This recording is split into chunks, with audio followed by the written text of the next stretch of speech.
고민을 해소하는 마술적 공식을 이용하라.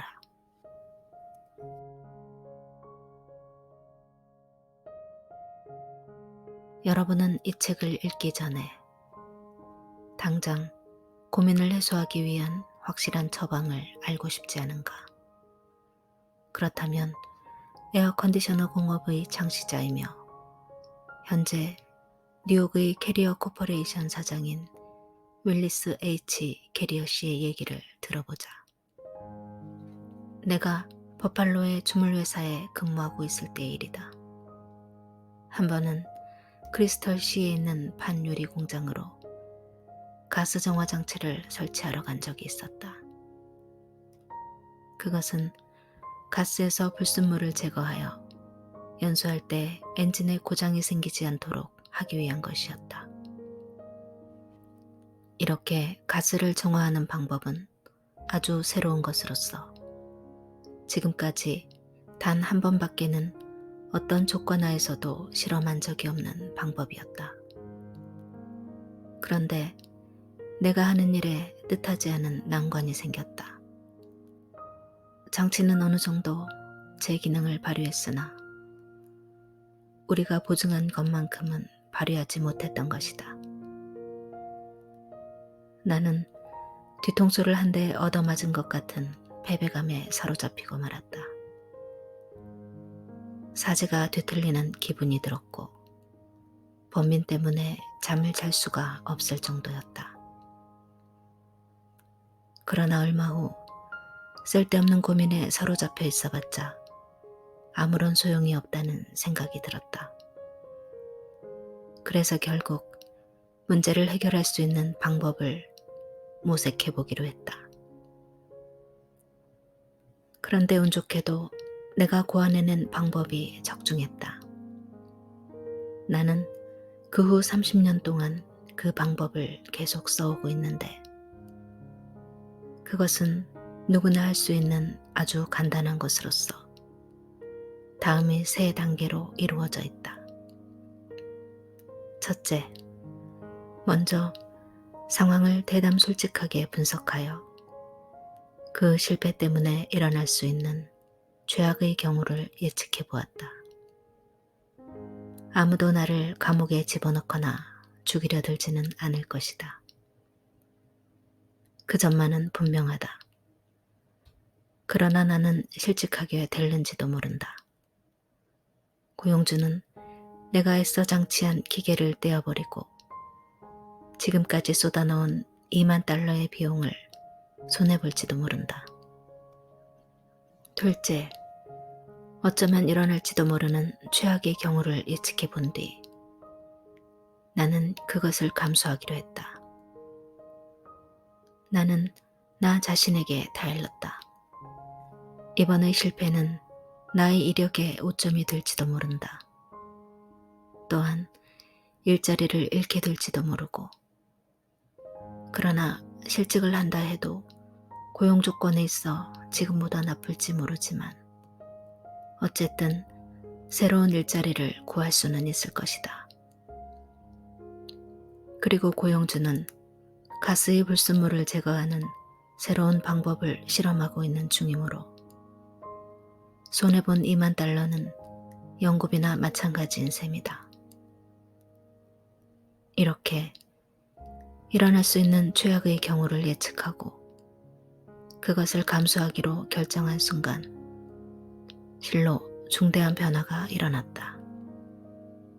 내 마음이 한결 홀가분해지면서 오랜만에 안도감을 맛볼 수 있었던 것이다.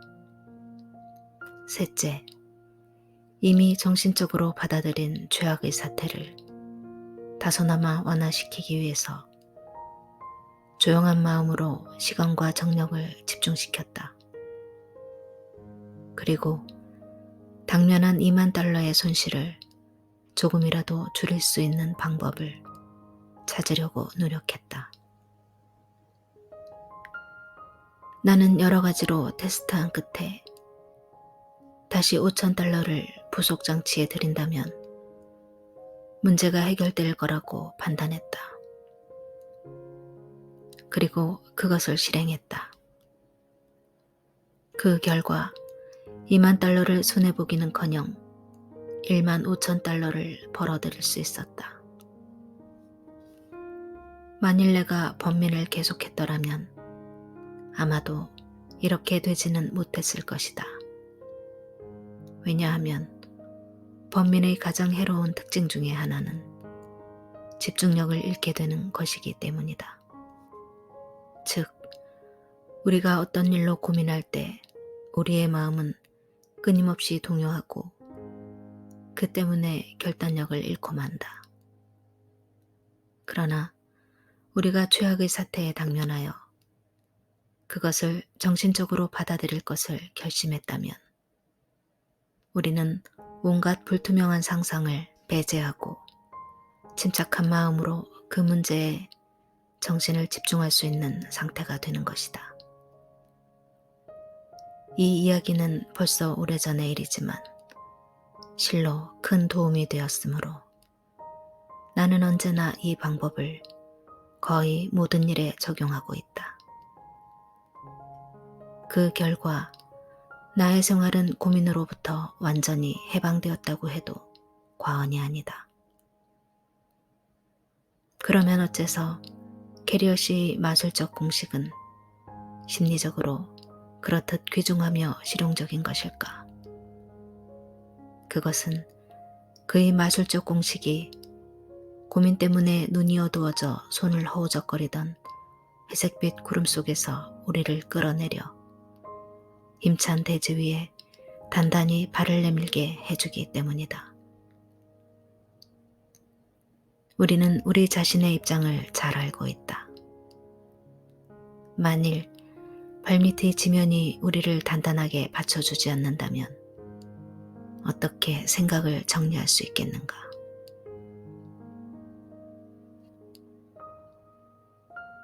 모든 일은 그대로 기꺼이. 응용심리학의 아버지라 불리는 윌리엄 제임스 교수가 세상을 떠난 것은 지금으로부터 39년 전의 일이지만 만일 그가 지금 생존해서 이 최악의 사태에 임하는 공식을 들었더라면 그 역시 진심으로 찬사를 보냈을 것이다. 그는 제자들에게 이렇게 말한 적이 있다. 모든 일을 기꺼이 그대로 받아들여라. 왜냐하면 일단 일어나 버린 일을 받아들인다는 것은 불행의 결과를 이겨내는 첫걸음이기 때문이다. 중국의 철학자 이머당도 그의 저서 생활의 발견에서 이렇게 말하고 있다. 참다운 마음의 평화는 최악의 사태를 감수하는 데서 얻어지며 이는 심리학적으로 에너지의 해방을 의미한다. 확실히 그렇다. 심리학적으로 보면 그것은 에너지의 새로운 해방을 의미하는 것이다. 우리가 일단 최악의 사태를 받아들이고 나면 그 이상의 나쁜 사태는 발생하지 않는다. 다시 말하면 이는 곧 모든 일이 그전보다 잘 되어진다는 말이다. 캐리어시도 이렇게 말하고 있지 않은가? 최악의 사태에 직면한 후 나는 한결 마음이 홀가분해졌으며 오랫동안 맛보지 못했던 안도감을 만끽했고 그 후부터는 사물을 제대로 생각할 수가 있었다. 그러나 많은 사람들이 분노의 소용돌이 속에서 그들의 일생을 학대해왔다. 왜 그랬을까? 그것은 최악의 사태를 받아들이기를 거부했기 때문이다. 또한 그것을 조금이라도 개선시키려는 노력을 거부했기 때문이다. 다시 말하면 그들은 운명을 개척하려 하기보다는 경험과의 치열한 경쟁에 몰두한 나머지 멜랑꼴리라고 불리는 우울증에 사로잡혀 버렸던 것이다. 이번에는 캐리어시의 마술적 공식을 적용해 성공한 뉴욕의 어느 석유상 이야기를 실례로 들어보자. 나의 강습회에 참가한 그는 자기의 경험을 다음과 같이 말하고 있다. 나는 무서운 협박을 받고 있었다. 공갈 협박이란 영화에서나 나오는 것으로 알고 있었는데 바로 내가 그 협박을 당했던 것이다. 사건의 경위는 이러하다. 내가 경영하는 석유회사에는 여러 대의 배달용 트럭과 운전수들이 있었다.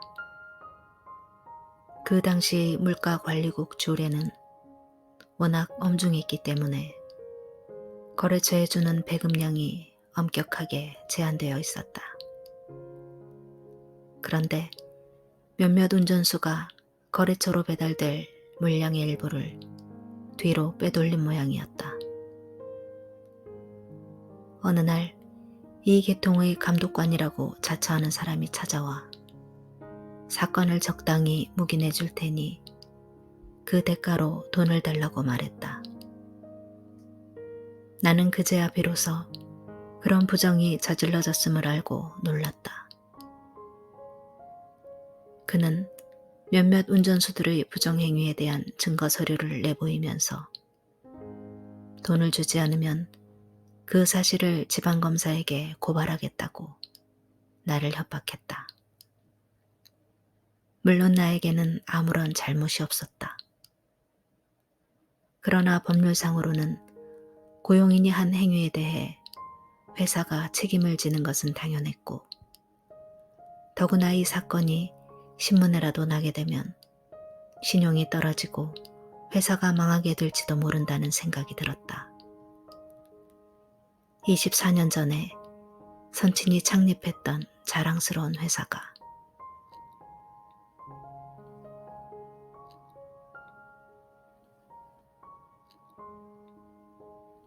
죄악의 사태에 직면하라. 나는 몹시 고민했다. 사흘 동안 침식을 잊었고 얼빠진 사람처럼 방 안을 빙빙 돌면서 안절부절 못했다. 그자에게 5,000달러를 주어야 할 것인가? 아니면 마음대로 하라고 버틸 것인가? 어떻게 해야 좋을지 몰라 마치 악몽이라도 꾸는 듯한 기분이었다. 그런데 어느 일요일 밤의 일이었다. 나는 우연히 카네기시 강습회에 다닐 때 얻었던 고민을 극복하는 법이라는 소책자를 집어들고 읽기 시작했다.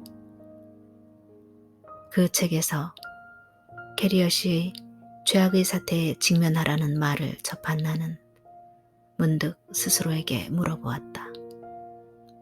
만약 내가 돈을 주지 않고 그자가 지방검사에게 고발을 한다면 죄악의 경우는 어떻게 될 것인가? 그 대답은 이러했다. 회사가 망하는 게 죄악의 경우일 것이다. 감옥에 들어갈 리는 없다. 업계에서 신용을 잃고 회사가 문을 닫게 될 뿐이다. 좋다. 회사가 망한다고 치자. 그 다음은 어떻게 될까? 일자리를 구한다? 그것도 좋겠지. 석유에 관한 일이라면 무엇이든 자신이 있으니까. 취직을 부탁하면 나를 흔쾌히 채용할 회사가 몇 군데 있을 법한데. 이런 생각을 하자 이내 마음이 홀가분해졌다. 사흘낮 사흘밤을 두고 나를 괴롭히던 근심의 안개가 걷히고 마음이 가라앉았다. 그러자 한 가지 놀라운 현상이 나타났다. 죄악의 상황을 완화시켜라. 이런 생각을 할 수 있을 만큼 머리가 맑아지는 것이었다. 지금까지 왜 이런 생각을 하지 못했을까? 나는 아무것도 아닌 일을 가지고 골치를 앓았다는 사실을 깨달았다. 내일 아침에는 열일 제쳐두고 변호사한테 가보자. 이렇게 결심하고서야 나는 깊은 잠에 들 수가 있었다. 그 결과는 어떠했는가? 다음 날 아침 나는 변호사를 찾아갔다. 그러곤 그로부터 검사에게 사실 그대로를 말하라는 조언을 들었다. 나는 지체 없이 검사를 찾아갔다. 내 이야기를 들은 검사는 이런 공갈 사건은 전부터 자주 있었던 일이라며 감독관이라고 사칭하는 그 사나이는 수배 중인 상습범이라고 말했다. 나는 이 말을 듣고 깜짝 놀랐다. 그런 나쁜 놈에게 5,000달러를 줄까 말까 망설이며 사흘 동안이나 고민을 하다니. 어쨌든 정말 속이 후련했다. 이 사건은 비록 나의 어리석음 때문에 비롯된 일이기는 했지만 나에게 잊을 수 없는 교훈을 주었다. 그 뒤 나는 난처한 문제에 봉착할 때마다 캐리어 씨의 공식을 적용하고 있다. 그러나 세상에는 캐리어 씨 이상으로 고민하는 사람도 많다. 이번에는 매사추세츠주의 윈체스터시에 사는 RP 하네시 실화를 들어보자. 다음은 1948년 11월 17일 보스턴의 한 호텔에서 하네시로부터 직접 들은 이야기이다.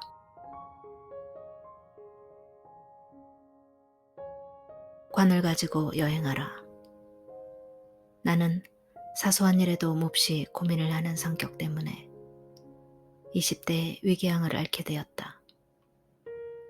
어느 날 밤 나는 많은 피를 토하고 시카고의 노스웨스턴 대학 부속병원에 입원하게 되었다. 몸무게가 175파운드에서 무려 90파운드로 줄었고 세 사람의 의사들은 하나같이 나의 병을 불치라고 진단했다. 1시간마다 먹는 음식이라고는 알칼리성의 분말과 반 숟가락 정도의 밀크와 크림뿐이었다. 게다가 간호사가 조석으로 위에 고무관을 집어넣어 그 안의 것들을 빼냈다. 이러기를 몇 달, 마침내 나는 이런 생각을 하기에 이르렀다. 나에게 남은 것이 죽음밖에 없다면 이제부터 남은 시간을 최대한 활용하기 위해 세계 일주 여행을 떠나자. 나의 이런 결심을 들은 의사들은 깜짝 놀랐다. 어림없는 소리. 의사들은 내 결심을 광기라고 몰아붙였다. 그러곤 자신들의 만류를 뿌리치고 세계 일주 여행에 나섰다가는 필시 바다에서 장사를 지내게 될 게 뻔하다고 말했다. 그러나 나는 의사들의 만류와 경고를 뿌리치고 미국을 출발했다. 여행을 하는 도중 나는 서서히 알칼리성 분말의 복용 횟수를 줄여나갔고 위장을 씻어내는 일도 그만두었다. 그러고는 온갖 종류의 음식, 심지어는 내 몸에 아주 해롭다는 이국의 음식들까지도 거리낌 없이 먹기 시작했다. 며칠 뒤에는 독한 잎담배까지 피웠고 하이볼도 마시게 되었다. 나는 정말로 오랜만에 즐거운 나날을 보냈던 것이다. 배를 타고 수말리길을 여행하는 동안 심한 풍랑과 태풍을 만나기도 했지만 설마 그 때문에 죽으려 하는 야릇한 모험심에 이끌려 유쾌한 흥분을 느끼기까지 했다. 나는 배 안에서 여러 가지 게임도 즐기고 노래도 불렀다. 새로운 친구들과 어울려 밤을 새운 적도 있었다. 그러다가 중국과 인도에 도착했을 때 나는 이제까지 나를 괴롭혔던 사업상의 고통 따위는 동양의 빈곤과 기아에 비한다면 지상 천국이었다는 것을 깨닫게 되었다. 놀랍게도 이때부터 나는 부질없는 걱정을 전부 잊을 수가 있었으며 하루하루가 몹시 즐거웠다. 미국에 돌아왔을 때 내 몸무게는 90파운드나 늘어 있었고 위궤양 따위는 언제 알았냐 싶게 나아 있었다. 건강이 좋아진 것은 말할 것도 없었고 그전처럼 사업에 전념할 수도 있었다. 그 뒤 나는 지금까지 한 번도 심하게 앓은 적이 없다. 한혜 씨는 자기도 모르는 사이에 고민을 극복하는 마술적 공식을 실천했던 것이다. 첫째, 그는 일어날 수 있는 최악의 사태는 무엇일까? 라고 자문했다. 물론 그 대답은 죽음이었다. 둘째, 그는 죽음을 받아들일 마음의 준비를 했다. 그 밖에는 별 도리가 없었기 때문이다. 의사들까지도 그의 병을 고칠 수 없다고 단언했다. 셋째, 그는 남겨진 짧은 시간을 가능한 한 즐겁게 보냄으로써 상황을 보다 나은 방향으로 이끌어가려고 노력했다. 만약 그가 세계 일주를 하는 동안에도 고민을 계속했더라면 그는 아마 관 속에 누운 시체로 돌아왔을 것이다. 그러나 그는 마음 편하게 지냈다. 이와 같은 정신의 안정이 그에게 새로운 힘을 주었으며 그것이 그의 목숨을 건져주었던 것이다. 만일 여러분에게 고민거리가 있다면 게리어 씨의 마술적 공식을 실천하라. 1. 일어날 수 있는 최악의 사태는 무엇인가? 라고 자문한다. 2. 도저히 어찌할 수 없는 일이라면 그것을 받아들일 준비를 한다. 3. 그런 후 차분히 그 최악의 사태를 개선해 나간다.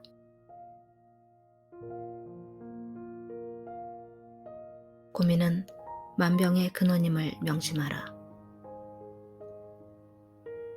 어느 날 저녁 이웃 사람이 찾아와서 나와 우리 가족들에게 종도를 맞아야 한다고 경고했다. 아닌 게 아니라 뉴욕 시내에는 곳곳마다 종도를 맞으려는 사람들의 행렬이 늘어서 있던 터였다. 종도는 병원에서뿐만 아니라 소방서, 경찰서, 공장 같은 데서도 실시되었다. 그런데 2,000명 이상의 의사와 간호사가 주야로 동원되어 종도를 해야만 했던 이 소동의 원인은 대체 무엇이었을까?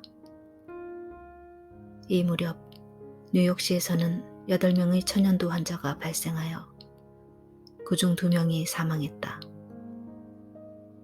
약 800만의 인구 중에서 겨우 2사람의 희생자가 생겼는데 이런 소동이 일어났던 것이다.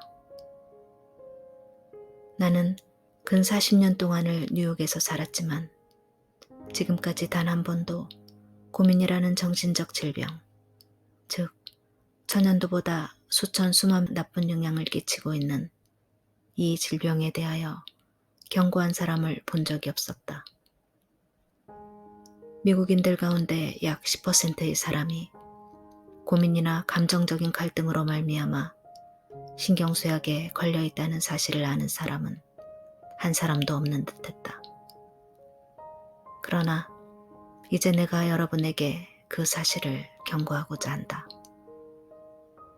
노벨 의학상 수상자인 알렉시스 카델 박사는 말했다. 고민과 싸우는 법을 모르는 사업가는 단명한다. 이 말은 사업가에게 뿐만 아니라 가정주부, 의사, 노동자에게도 적용되는 말이다.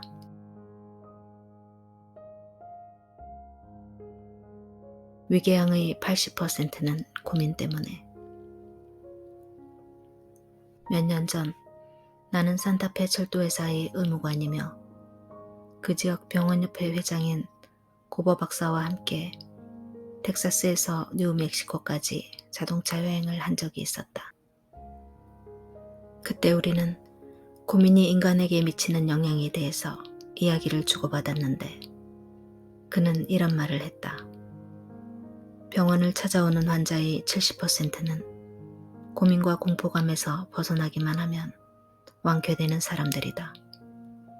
그렇다고 해서 그들의 병이 단순히 기분에 의해서 좌우된다는 뜻은 물론 아니다. 심한 치통이라든가 무서운 중증 따위는 결코 기분 탓일 수는 없다.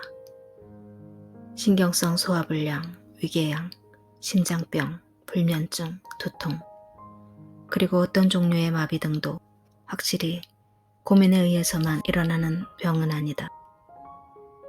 이러한 병들은 현실적으로 고통을 동반한다.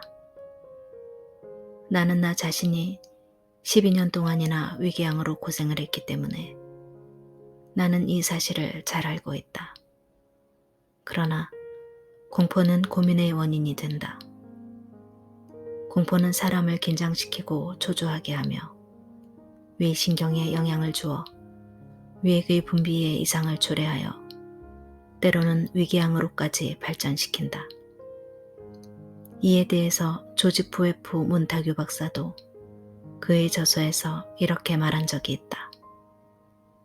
위궤양의 원인은 음식에 있는 것이 아니라 인간의 마음을 좀먹는 고민에 있다. 또 WC 알바레스 박사는 메이어 진료소에서 위 진찰을 받은 1,500명의 환자를 대상으로 연구한 결과 다음과 같은 결론을 얻었다. 위궤양은 때때로 감정적 긴장의 강약에 따라 일어나기도 하고 가라앉기도 한다. 그 가운데 약 80%는 아무런 육체적인 원인을 발견할 수가 없었다. 말하자면 심리적인 공포, 불안, 증오, 극단적으로 이기적인 현실 사회에 적응할 수 없는 무능력 등이 위장병의 원인이었던 것이다. 라이프지에 의하면 위궤양에 의한 사망자 수는 전체 사망 원인 중 10위를 차지하고 있다고 한다. 그러고 보면 위궤양은 정말 불치의 병인지도 모르겠다.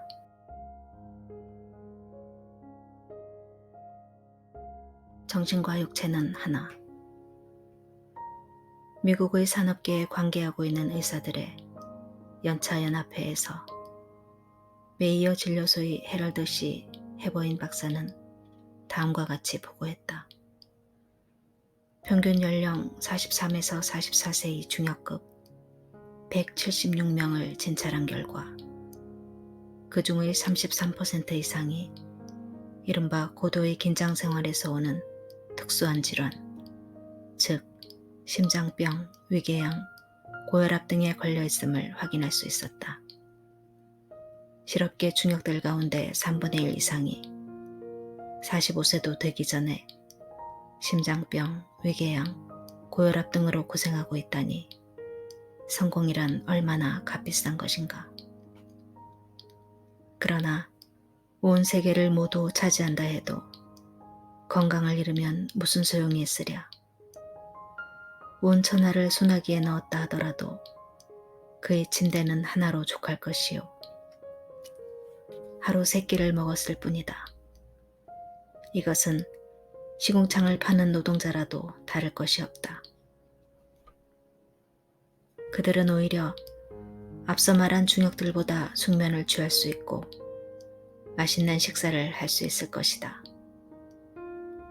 솔직히 말해서 나라면 철도에서나 담배 공장을 경영하다가 45살에 건강을 망치기보다는 농사를 지으며 사는 게 훨씬 나을 것 같다.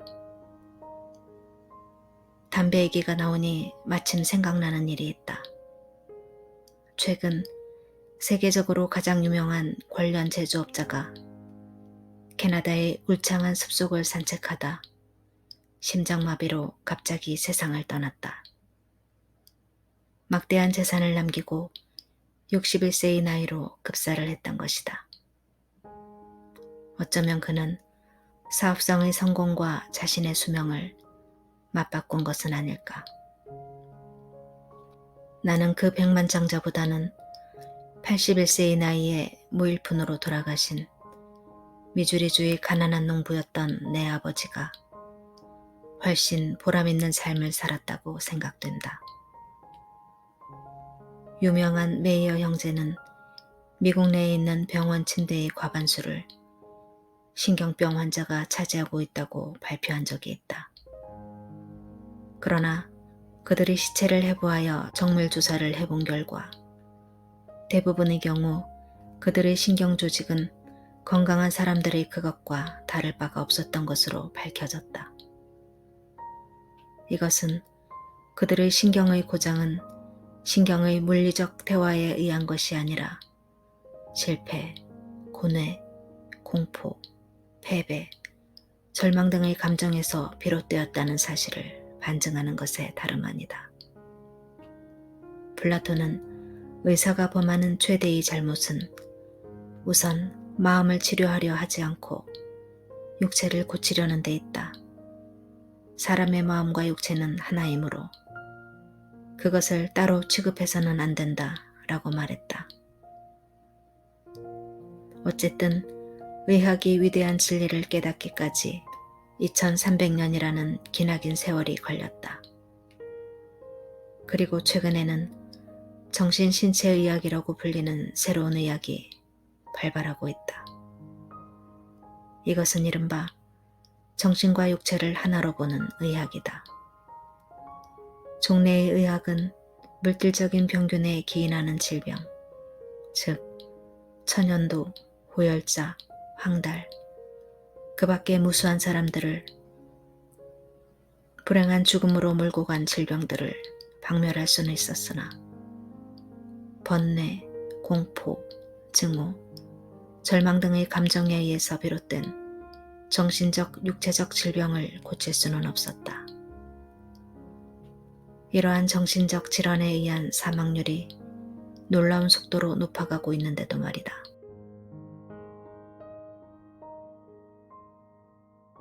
미국인 20명 중 1명은 정신질환자. 의사들은 미국인 20명 중 한 사람이 일생에 한 번꼴로 정신병원을 찾아간다고 말하고 있다. 또 제2차 대전 중에 소집되었던 젊은이 가운데 6명 중 한 사람이 정신병이나 정신박약자로 발명되었다고 한다. 그러면 정신 이상의 원인은 무엇일까? 이에 대한 뚜렷한 대답은 아무도 모른다. 그러나 대부분의 경우는 공포와 번뇌가 그 주된 요소로 지적되고 있는 것 같다. 즉, 차가운 현실 세계와의 싸움에서 좌절한 사람들은 그 자신이 처한 환경과 인연을 끊고 스스로 만든 자기만의 꿈의 세계로 도피하고 만다. 그리고 그것으로 자신의 고민이 해결되었다고 생각하는 것이다. 바로 이것이 정신 이상의 한 원인이 아닐까. 지금 내 책상에는 에드워드 포돌스키 박사의 고민을 중단하고 개선하라 라는 책이 놓여 있는데 그 중에는 다음과 같은 소제목들이 있다. 고민이 심장에 미치는 영향. 고혈압은 고민에 의해서 일어난다. 류머티즘은 고민에 의해서 생길 수 있다. 위장의 건강을 위해서라도 고민을 적게 하라. 고민은 어찌하여 감기의 원인이 되나? 고민과 갑상선. 고민하고 있는 당뇨병 환자. 유명한 칼 메니커 박사의 자기를 배반하는 인간이라는 저서에는 고민으로부터 벗어나는 방법에 대한 기술은 없으나 불안, 실의, 증오, 원한, 반항, 공포 등에 의해서 인간의 육체가 어떻게 파괴되는지에 대해 자세히 설명되어 있다. 한번 읽어보기를 권한다.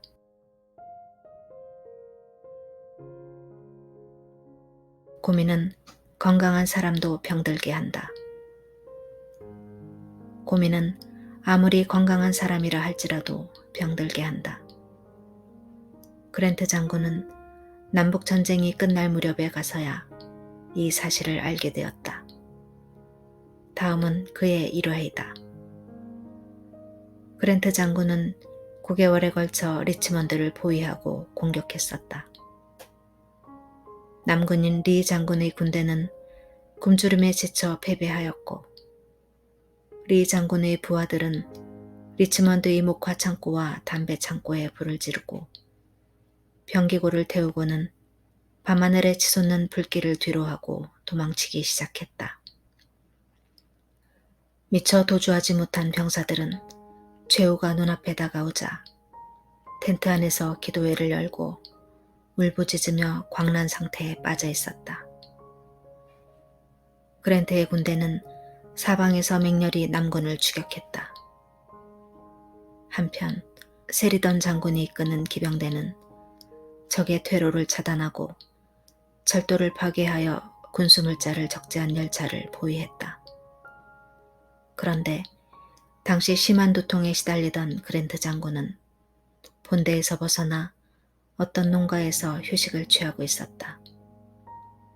그의 회고록에는 당시 상황이 다음과 같이 쓰여있다. 나는 밤새도록 겨자탕에 발을 담그고 있었다.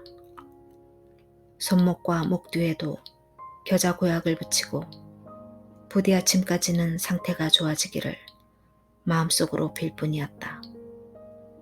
다음 날 아침 그는 말끔히 완쾌되었다. 그러나 그것은 겨자 고약의 효력 때문이 아니었다. 그랜트 장군은 그때의 일을 이렇게 기록하고 있다. 연락병이 도착했을 때도 나는 여전히 심한 두통에 시달리고 있었다. 그러나 그 문서의 내용을 보는 순간 곧 두통이 사라지고 말았다. 말하자면 고민과 긴장이 그랜트 장군으로 하여금 두통에 시달리게 했던 것인데 그 원인이 해소되자 이내 곧 완쾌되었던 것이다. 그로부터 70년 후 루즈벨트 내각의 재무장관 헨리 모겐소도 고민이 사람의 기분을 해치고 현기증을 일으키는 원인이 된다는 것을 알았다. 그의 일기에는 대통령이 밀값을 인상하기 위해 하루에 40만 부셸의 밀을 사들일 때 몹시 난처했다고 적혀 있다. 그런 일이 시작되자 머리가 몹시 어지러웠다.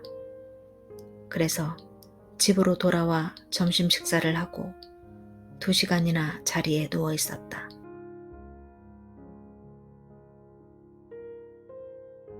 고민은 당뇨병, 관절염, 중치, 갑상선 질환도 야기시킨다. 나는 고민이 사람에게 미치는 영향을 알아보기 위해 도서관이나 의사를 찾아갈 필요가 없다. 왜냐하면 나는 이 책을 쓰고 있는 내 집의 유리창을 통해서 그것을 볼 수 있기 때문이다. 지금 내가 살고 있는 일가 구내에는 고민으로 말미암아 심한 신경쇠약증에 걸린 사람도 있고 당뇨병을 앓고 있는 이도 있다. 그런데 당뇨병을 앓고 있는 이는 주식값이 폭락했기 때문에 혈액 중의 당분과 오줌의 양이 급속하게 상승했다고 한다. 프랑스의 위대한 철학자 몽테뉴가 고향인 보르도에서 시장으로 당선된 후 시민들에게 이런 말을 했다. 나는 여러분의 어려운 일에 대해서는 기꺼이 손을 빌려드릴 생각입니다만 그것을 나의 간이나 배에까지 미치게 할 생각은 주어도 없습니다. 고민으로 인해 관절염이나 중풍에 걸려 반신불수가 되는 사람들도 있다. 코넬 대학의 교수인 러셀 세실 박사는 관절염에 관한 한 세계적인 권위자인데 그는 가장 많은 관절염의 원인으로 결혼의 파탄, 경제적인 재난과 비극, 고독과 근심, 오랫동안 쌓인 원한 등 4가지를 들고 있다. 물론 위에서 열거한 4가지의 감정적 조건만이 관절염의 유일한 원인은 아니다.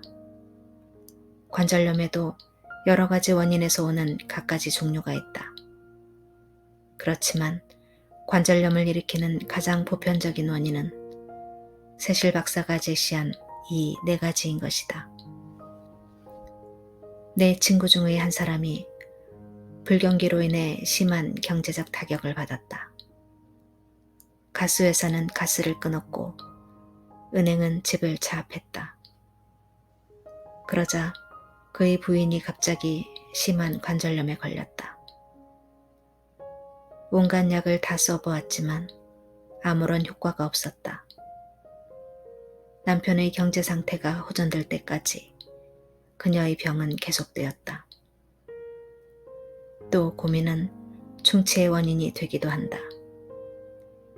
윌리엄 맥코니 박사는 미국 치과학회에서 고민, 공포, 잔소리 등에서 오는 불쾌한 감정은 칼슘의 밸런스를 잃게 하여 충치의 원인이 된다고 경고한 바 있다.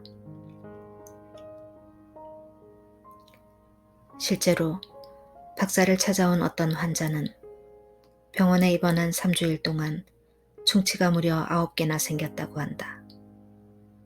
병원에 입원하기 전까지 그는 치아가 건강하기로 유명했다. 이것은 고민이 그 원인이었다고 밖에 달리 설명할 길이 없는 현상이다. 여러분은 갑상선에 이상이 생긴 사람을 본 적이 있는가? 나는 부들부들 떨면서 금세 죽을 것 같은 모습을 하고 있는 갑상선 환자를 본 일이 있다.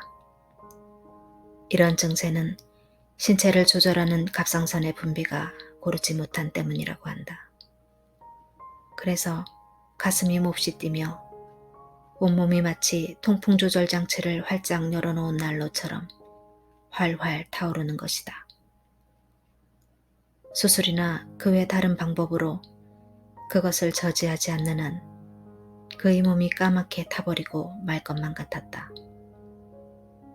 얼마 전 나는 갑상선에 걸린 친구와 함께 필라델피아로 가 이 방면의 명이라고 알려진 이스라엘인 부담 박사의 진찰을 받기로 했다.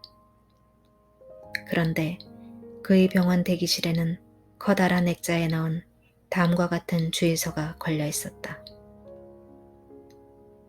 사람의 마음을 가장 부드럽게 해주고 기운을 돋게 해주는 힘은 건전한 종교, 수면, 음악, 웃음이다. 주님께 신뢰를 바쳐라. 깊이 잠들라. 음악을 즐겨라. 그리고 인생의 익살스런 면에도 눈을 돌려라.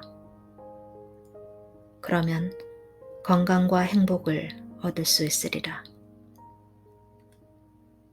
박사가 내 친구에게 한 첫 질문은 어떤 감정적 고민 때문에 이런 증상이 일어났는가였다. 그는 또 만일 이대로 고민을 계속한다면 심장병, 위궤양, 당뇨병까지 병발할지도 모른다고 경고했다. 그러곤 이런 병들은 모두 서로 사촌지간이라고 덧붙이는 것이었다. 나는 그때 모르긴 해도 그의 말은 아마 사실일 거라고 생각했었다.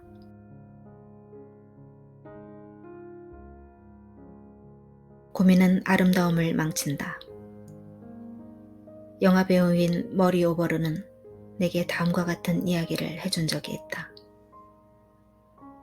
나는 결코 사소한 일 때문에 걱정하지 않기로 작정했습니다. 공연히 그런 걱정을 하다가는 스크린에서의 연기도 망치게 되고 얼굴에 주름살만 생길 테니까요. 내가 처음 영화계에 입문했을 무렵에는 걱정 때문에 안절부절 못한 적이 한두 번이 아니었죠. 더구나 나는 인도에서 온 풋내기였기 때문에 런던에는 아는 사람이라곤 단 한 분도 없었어요. 두서너 분의 제작자를 찾아갔습니다만 아무도 나를 채용해 주지 않았죠. 수중에 있던 얼마 되지 않은 돈도 점점 떨어져 갔습니다. 2주일 동안을 과자와 맹물만으로 지내야 했던 적도 있었습니다. 그러자니 몸이 성할 리가 없었죠. 그때 나는 나 자신에게 말했습니다. 너는 바보일지도 몰라. 이래가지고서야 어떻게 영화계에 발을 디딜 수 있겠니? 더구나 경험도 없고 연기 같은 것은 해본 적도 없잖아. 너에게는 얼굴이 조금 예쁘다는 것밖에 아무것도 없어. 나는 거울로 갔습니다. 그리고 거울을 들여다보았습니다. 그때 나는 고민이 온통 내 얼굴을 뒤덮고 있다는 사실을 깨달았습니다. 그래서 스스로에게 타일렀죠. 이런 짓은 당장 그만두어야 해. 언제까지 고민만 하고 있을 수는 없잖아. 이러다 단 하나의 미천인 얼굴마저 망쳐버리고 말겠어.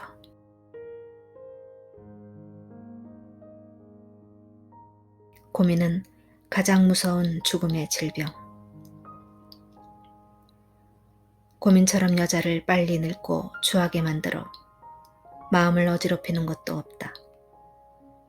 고민은 표정을 굳어버리게 하며 턱의 곡선을 억세게 만드는 것은 물론 얼굴에 주름살을 만들기도 한다.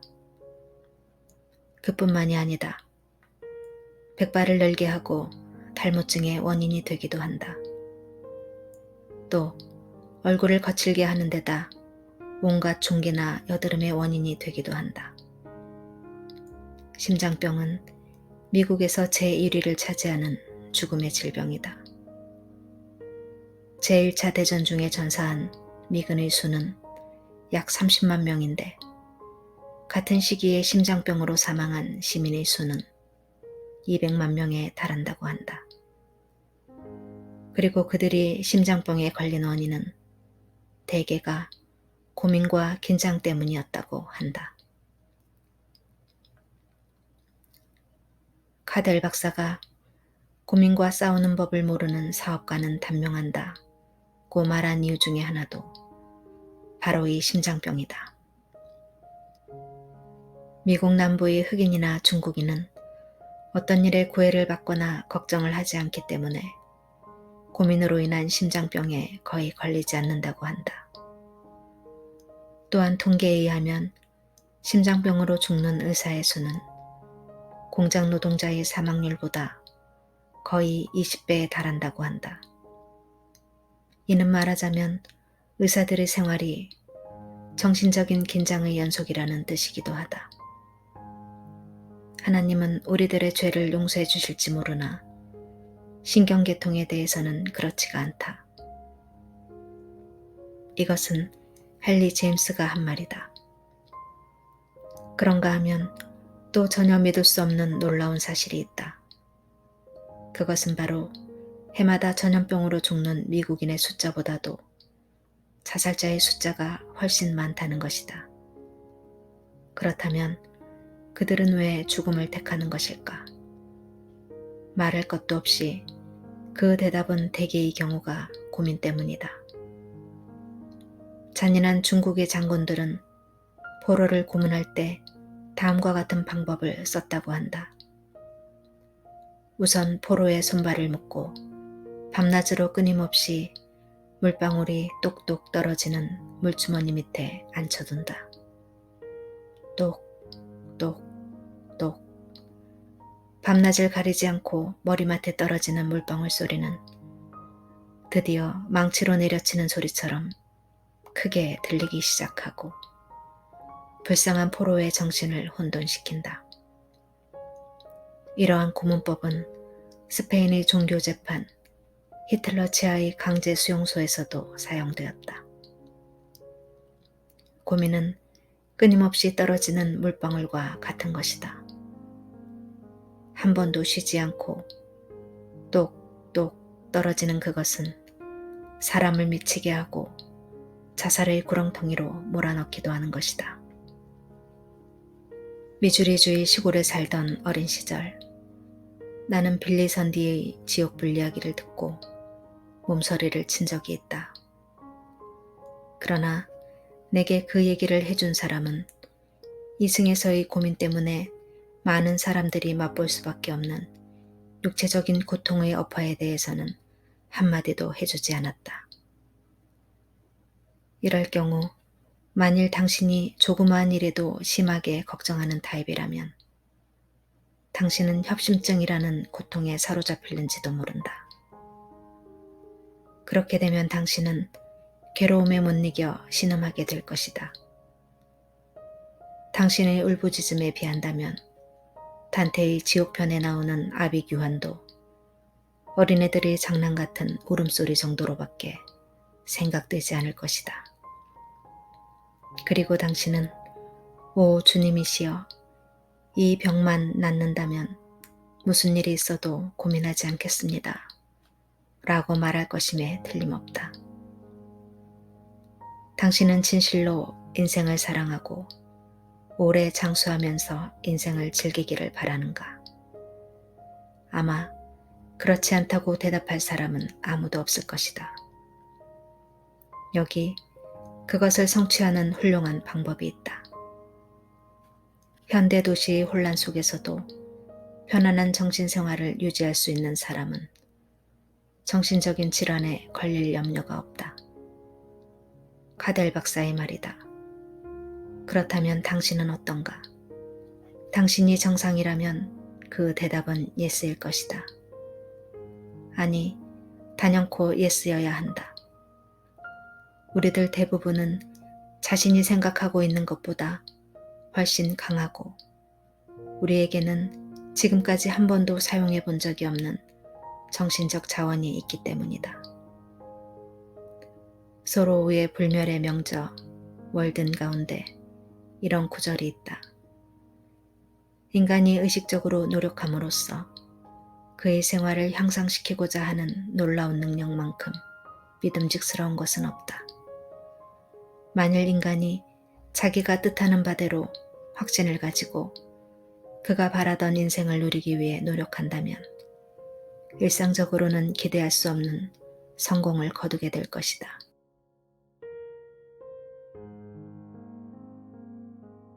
되돌아간 죽음의 사자. 이 책을 읽는 대부분의 독자들은 울과 자비에 이어서 못지않은 의지력과 정신적 자원을 가졌으리라고 생각한다. 아이다호의 커르 달렌에 살고 있는 그녀는 누구보다도 비극적인 환경에 처해있음에도 불구하고 고민은 충분히 극복할 수 있는 것이라는 사실을 깨달았다.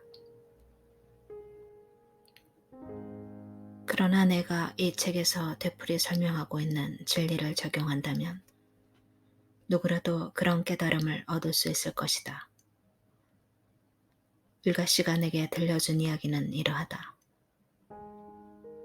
나는 8년 반 전 의사로부터 암이라는 무서운 병으로 죽음을 선고받았습니다. 하지만 나는 아직 젊은 나이에 그렇게 허망하게 죽고 싶지 않았어요. 그래서 주치의에게 전화를 걸어 마음속의 절망감을 털어놓았습니다. 그러자 그는 냉정하게 나를 꾸짖는 것이었습니다. 어쩌자고 그러세요, 올가 씨. 당신에게는 그 정도의 참을성도 없습니까? 울고만 계시다가는 정말 큰일 납니다. 지금 당신의 병세는 확실히 악화되고 있어요. 그러니 마음을 굳게 먹고 현실과 싸워야 합니다. 고민은 몸에 해로워요. 어쨌든 최선을 다해야 되지 않겠어요? 이 말을 듣고 나는 즉석에서 마음속 깊이 다짐했습니다. 더 이상 고민하지 않겠어. 울지도 않겠어. 만일 물질보다 월등한 정신력이라는 것이 있다면 나는 반드시 이겨낼 거야. 나는 결코 죽지 않아. 리듐을 사용할 수 없을 만큼 병세가 악화되면 보통 하루에 10분씩 30일간 렌트겐선을 쐬지만 나는 49일 동안 하루에 14분 30초씩이나 쐬었습니다. 내 위는 만신창이가 되어 말라빠진 백가죽처럼 솟아나왔고 다리는 납덩이같이 무거워졌습니다. 그러나 나는 결코 실망하지 않았습니다. 한 번도 눈물을 흘리지 않았습니다. 오히려 명랑하게 웃으며 지냈죠. 아무리 명랑해진다 해도 암이 나을 리 없겠지만 명랑한 정신적 태도야말로 병을 감당해내는데 보탬이 되리라고 믿었기 때문입니다. 아무튼 나는 거의 기적적으로 암을 치유했습니다. 그리고 최근 수년 동안 나는 그전보다도 훨씬 더 건강해졌어요. 이것은 모두 현실과 대결해야 한다.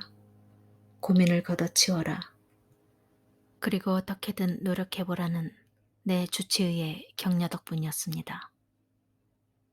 나는 여기서 카델 박사의 고민과 싸우는 법을 모르는 사업가는 단명한다 라는 말을 되풀이 강조하지 않을 수 없다. 예언자 마호메트의 광신자들은 자신의 가슴에 코란의 성구를 문신하고 있다. 그러나 나는 이 책을 읽는 독자들의 가슴에 이 말을 새겨주고 싶다. 고민과 싸우는 법을 모르는 사업가는 단명한다. 카델 박사는 대체 누구를 향해 이 말을 했던 것일까? 그것은 바로 혹 당신이 아닐까?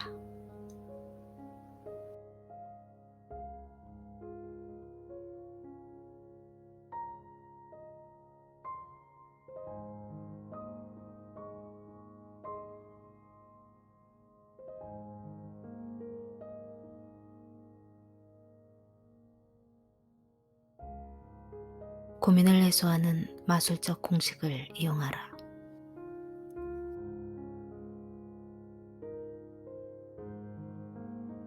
여러분은 이 책을 읽기 전에 당장 고민을 해소하기 위한 확실한 처방을 알고 싶지 않은가? 그렇다면 에어컨디셔너 공업의 창시자이며 현재 뉴욕의 캐리어 코퍼레이션 사장인 윌리스 H. 캐리어 씨의 얘기를 들어보자. 내가 버팔로의 주물회사에 근무하고 있을 때의 일이다.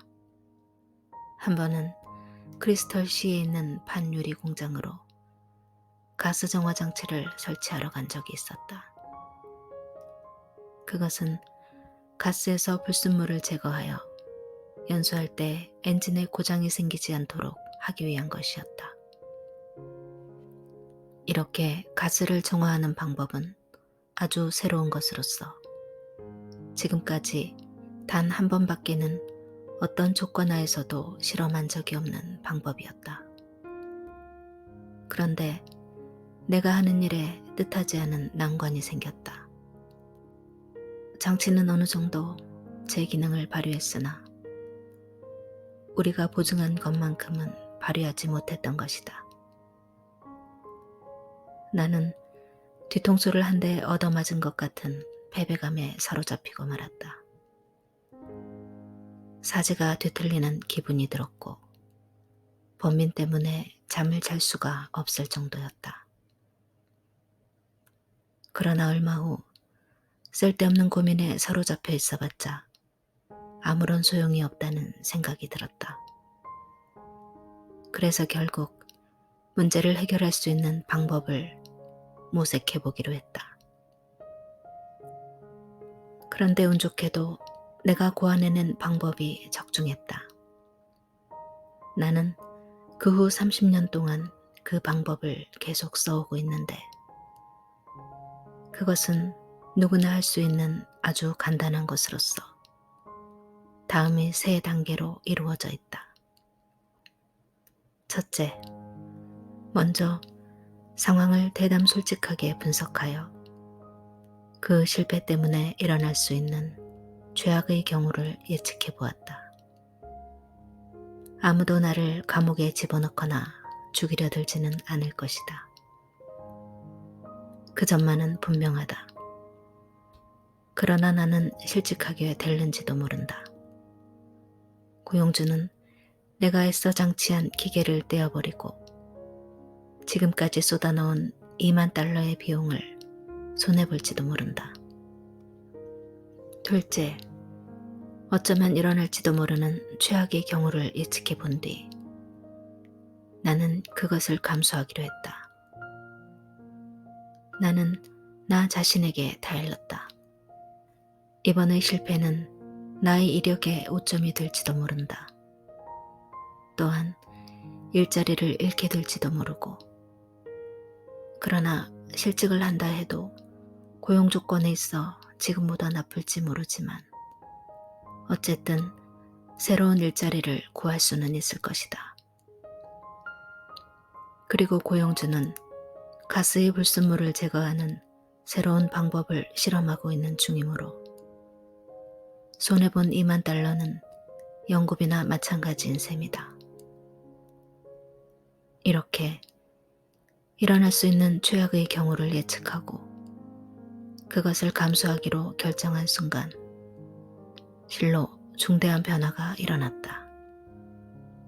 내 마음이 한결 홀가분해지면서 오랜만에 안도감을 맛볼 수 있었던 것이다. 셋째, 이미 정신적으로 받아들인 죄악의 사태를 다소나마 완화시키기 위해서 조용한 마음으로 시간과 정력을 집중시켰다. 그리고 당면한 2만 달러의 손실을 조금이라도 줄일 수 있는 방법을 찾으려고 노력했다. 나는 여러 가지로 테스트한 끝에 다시 5천 달러를 부속 장치에 들인다면 문제가 해결될 거라고 판단했다. 그리고 그것을 실행했다. 그 결과 2만 달러를 손해보기는커녕 1만 5천 달러를 벌어들일 수 있었다. 만일 내가 번민을 계속했더라면 아마도 이렇게 되지는 못했을 것이다.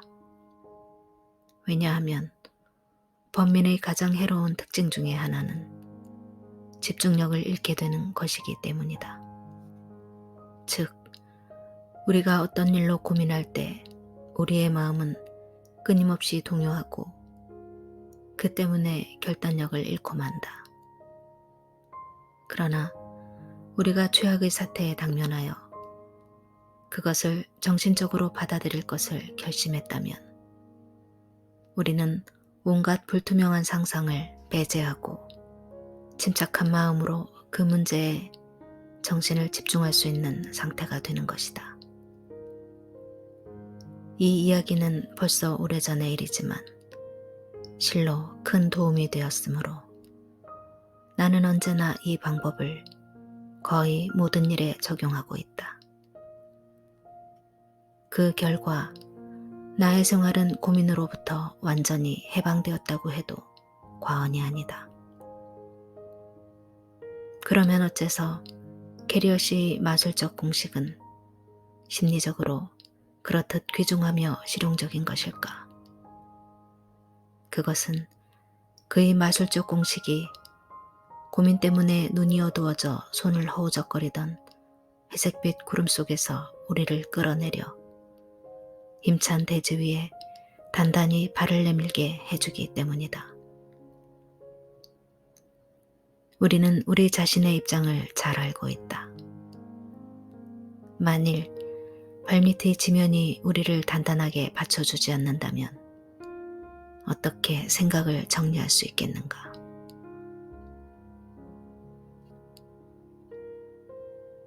모든 일은 그대로 기꺼이. 응용심리학의 아버지라 불리는 윌리엄 제임스 교수가 세상을 떠난 것은 지금으로부터 39년 전의 일이지만 만일 그가 지금 생존해서 이 최악의 사태에 임하는 공식을 들었더라면 그 역시 진심으로 찬사를 보냈을 것이다. 그는 제자들에게 이렇게 말한 적이 있다. 모든 일을 기꺼이 그대로 받아들여라. 왜냐하면 일단 일어나 버린 일을 받아들인다는 것은 불행의 결과를 이겨내는 첫걸음이기 때문이다. 중국의 철학자 이머당도 그에 져서 생활을 발견해서 이렇게 말하고 있다. 참다운 마음의 평화는 죄악의 사태를 감수하는 데서 얻어지며 이는 심리학적으로 에너지의 해방을 의미한다. 확실히 그렇다. 심리학적으로 보면 그것은 에너지의 새로운 해방을 의미하는 것이다. 우리가 일단 죄악의 사태를 받아들이고 나면 그 이상의 나쁜 사태는 발생하지 않는다. 다시 말하면 이는 곧 모든 일이 그전보다 잘 되어진다는 말이다. 캐리어 씨도 이렇게 말하고 있지 않은가? 죄악의 사태에 직면한 후 나는 한결 마음이 홀가분해졌으며 오랫동안 맛보지 못했던 안도감을 만끽했고 그 후부터는 사물을 제대로 생각할 수가 있었다. 그러나 많은 사람들이 분노의 소용돌이 속에서 그들의 일생을 학대해왔다. 왜 그랬을까? 그것은 죄악의 사태를 받아들이기를 거부했기 때문이다. 또한 그것을 조금이라도 개선시키려는 노력을 거부했기 때문이다. 다시 말하면 그들은 운명을 개척하려 하기보다는 경험과의 치열한 경쟁에 몰두한 나머지 멜랑꼴리라고 불리는 우울증에 사로잡혀 버렸던 것이다. 이번에는 캐리어 씨의 마술적 공식을 적용해 성공한 뉴욕의 어느 석유상 이야기를 실례로 들어보자. 나의 강습회에 참가한 그는 자기의 경험을 다음과 같이 말하고 있다. 나는 무서운 협박을 받고 있었다. 공갈 협박이란 영화에서나 나오는 것으로 알고 있었는데 바로 내가 그 협박을 당했던 것이다. 사건의 경위는 이러하다.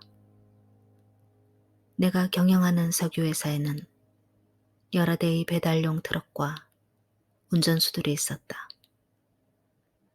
그 당시 물가관리국 조례는 워낙 엄중했기 때문에 거래처에 주는 배급량이 엄격하게 제한되어 있었다.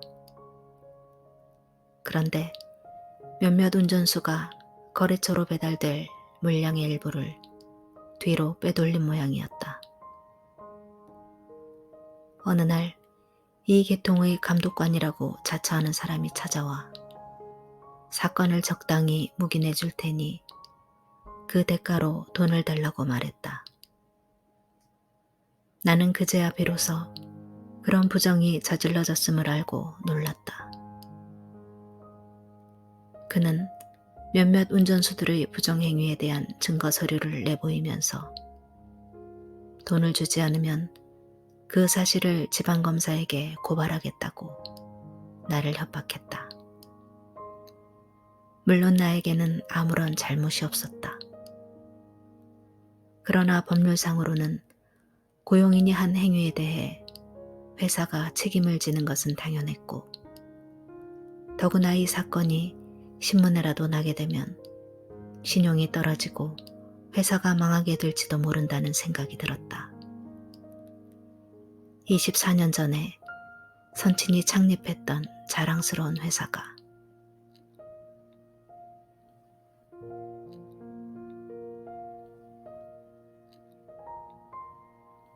죄악의 사태에 직면하라. 나는 몹시 고민했다.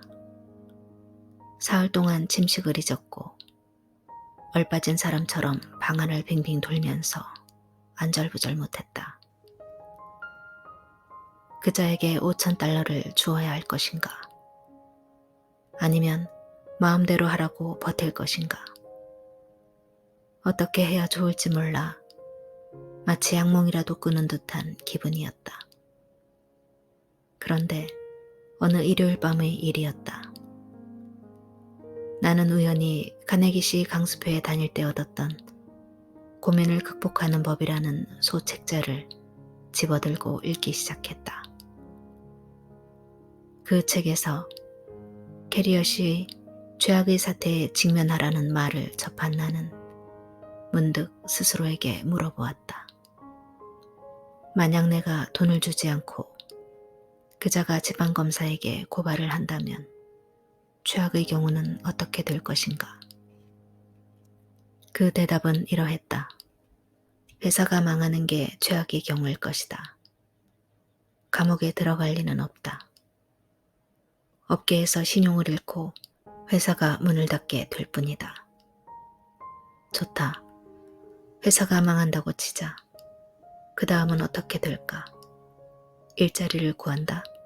그것도 좋겠지. 소기에 관한 일이라면 무엇이든 자신이 있으니까. 취직을 부탁하면 나를 흔쾌히 채용할 회사가 몇 군데 있을 법한데. 이런 생각을 하자 이내 마음이 홀가분해졌다. 사흘낮 사흘밤을 두고 나를 괴롭히던 근심의 안개가 걷히고 마음이 가라앉았다. 그러자 한 가지 놀라운 현상이 나타났다. 최악의 상황을 완화시켜라. 이런 생각을 할 수 있을 만큼 머리가 맑아지는 것이었다. 지금까지 왜 이런 생각을 하지 못했을까? 나는 아무것도 아닌 일을 가지고 골치를 앓았다는 사실을 깨달았다. 내일 아침에는 열일 제쳐두고 변호사한테 가보자. 이렇게 결심하고서야 나는 깊은 잠에 들 수가 있었다. 그 결과는 어떠했는가? 다음날 아침 나는 변호사를 찾아갔다. 그러곤 그로부터 검사에게 사실 그대로를 말하라는 조언을 들었다. 나는 지체 없이 검사를 찾아갔다. 내 이야기를 들은 검사는 이런 공갈 사건은 전부터 자주 있었던 일이라며 감독관이라고 사칭하는 그 사나이는 수배 중인 상습범이라고 말했다. 나는 이 말을 듣고 깜짝 놀랐다. 그런 나쁜 놈에게 5,000달러를 줄까 말까 망설이며 사흘 동안이나 고민을 하다니. 어쨌든 정말 속이 후련했다. 이 사건은 비록 나의 어리석음 때문에 비롯된 일이기는 했지만 나에게 잊을 수 없는 교훈을 주었다. 그 뒤 나는 난처한 문제에 봉착할 때마다 캐리어 씨의 공식을 적용하고 있다. 그러나 세상에는 캐리어 씨 이상으로 고민하는 사람도 많다. 이번에는 매사추세츠주의 윈체스터시에 사는 RP 하네시 실화를 들어보자. 다음은 1948년 11월 17일 보스턴의 한 호텔에서 하네시로부터 직접 들은 이야기이다.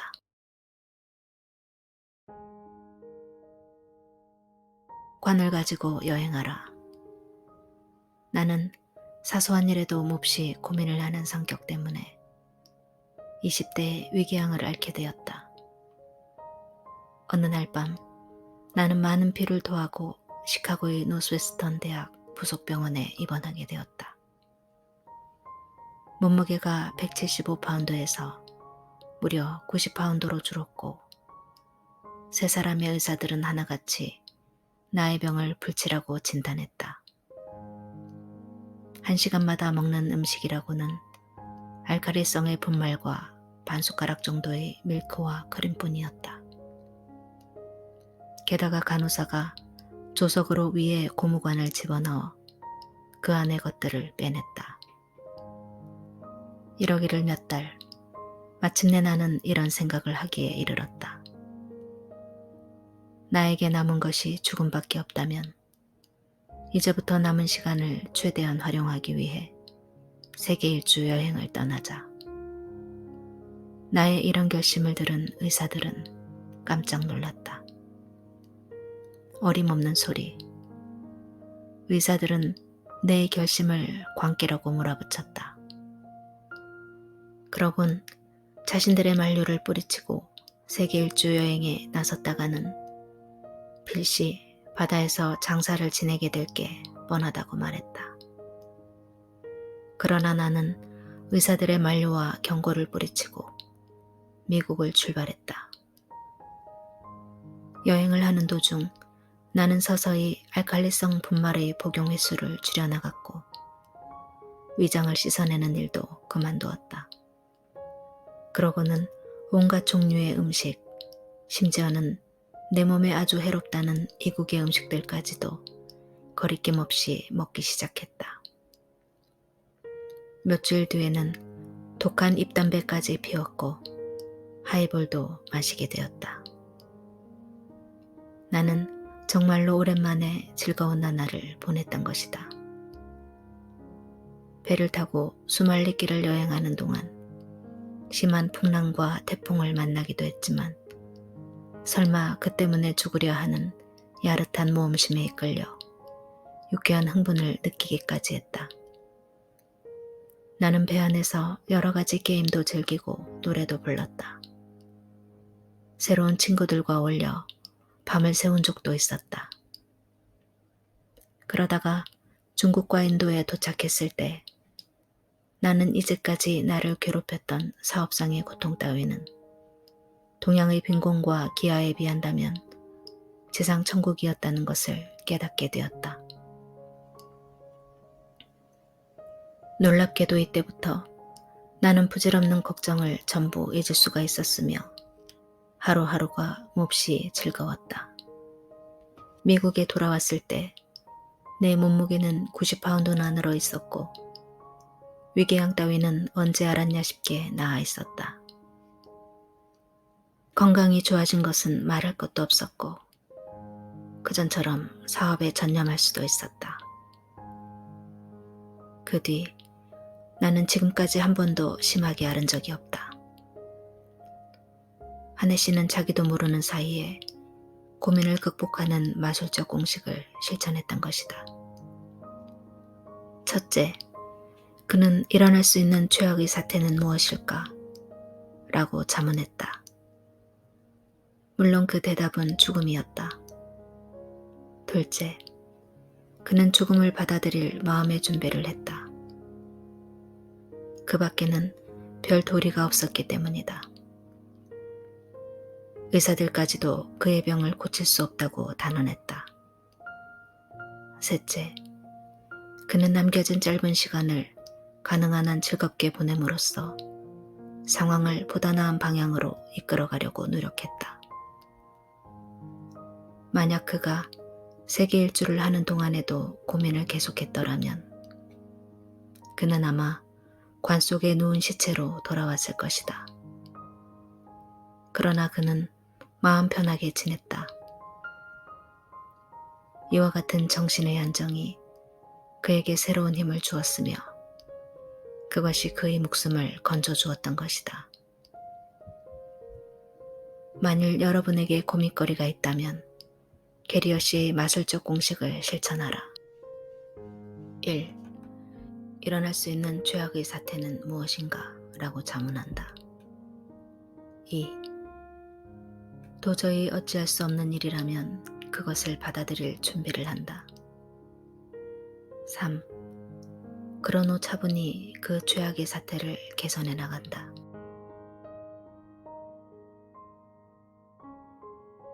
고민은 만병의 근원임을 명심하라. 어느 날 저녁 이웃 사람이 찾아와서 나와 우리 가족들에게 종도를 맞아야 한다고 경고했다. 아닌 게 아니라 뉴욕 시내에는 곳곳마다 종도를 맞으려는 사람들의 행렬이 늘어서 있던 터였다. 종도는 병원에서뿐만 아니라 소방서, 경찰서, 공장 같은 데서도 실시되었다. 그런데 2,000명 이상의 의사와 간호사가 주야로 동원되어 종도를 해야만 했던 이 소동의 원인은 대체 무엇이었을까? 이 무렵 뉴욕시에서는 8명의 천연두 환자가 발생하여 그중 2명이 사망했다. 약 800만의 인구 중에서 겨우 2사람의 희생자가 생겼는데 이런 소동이 일어났던 것이다. 나는 근 40년 동안을 뉴욕에서 살았지만 지금까지 단 한 번도 고민이라는 정신적 질병, 즉 천연두보다 수천 수만 나쁜 영향을 끼치고 있는 이 질병에 대하여 경고한 사람을 본 적이 없었다. 미국인들 가운데 약 10%의 사람이 고민이나 감정적인 갈등으로 말미암아 신경쇠약에 걸려 있다는 사실을 아는 사람은 한 사람도 없는 듯했다. 그러나 이제 내가 여러분에게 그 사실을 경고하고자 한다. 노벨 의학상 수상자인 알렉시스 카델 박사는 말했다. 고민과 싸우는 법을 모르는 사업가는 단명한다. 이 말은 사업가에게 뿐만 아니라 가정주부, 의사, 노동자에게도 적용되는 말이다.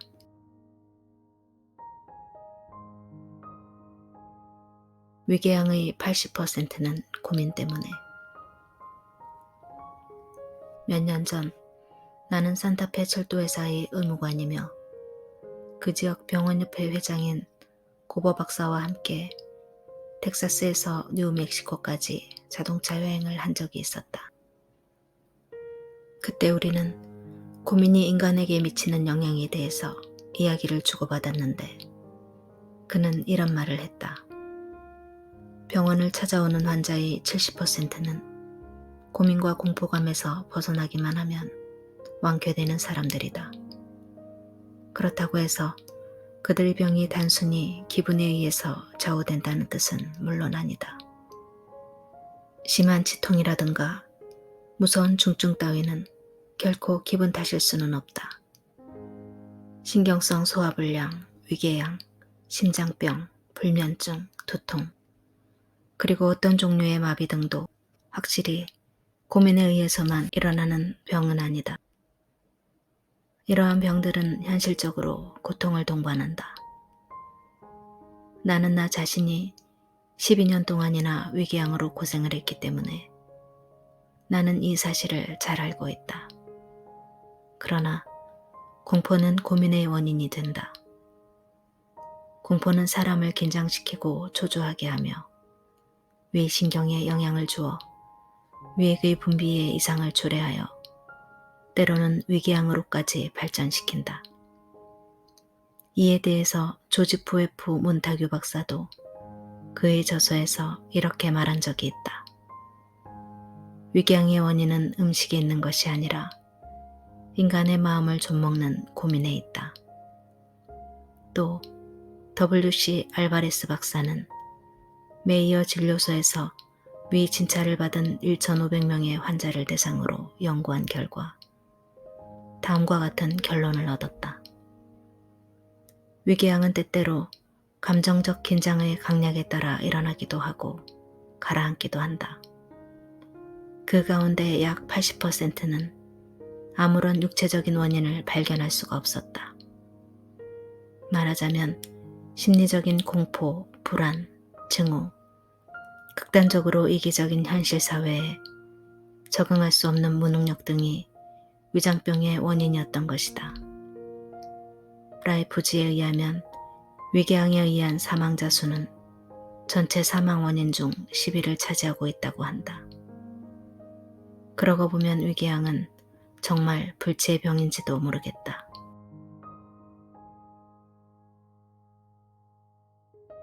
정신과 육체는 하나. 미국의 산업계에 관계하고 있는 의사들의 연차연합회에서 메이어 진료소의 헤럴드 씨 해버인 박사는 다음과 같이 보고했다. 평균 연령 43에서 44세의 중역급 176명을 진찰한 결과 그 중의 33% 이상이 이른바 고도의 긴장 생활에서 오는 특수한 질환, 즉 심장병, 위궤양, 고혈압 등에 걸려 있음을 확인할 수 있었다. 실업계 중역들 가운데 3분의 1 이상이 45세도 되기 전에 심장병, 위궤양, 고혈압 등으로 고생하고 있다니 성공이란 얼마나 값비싼 것인가.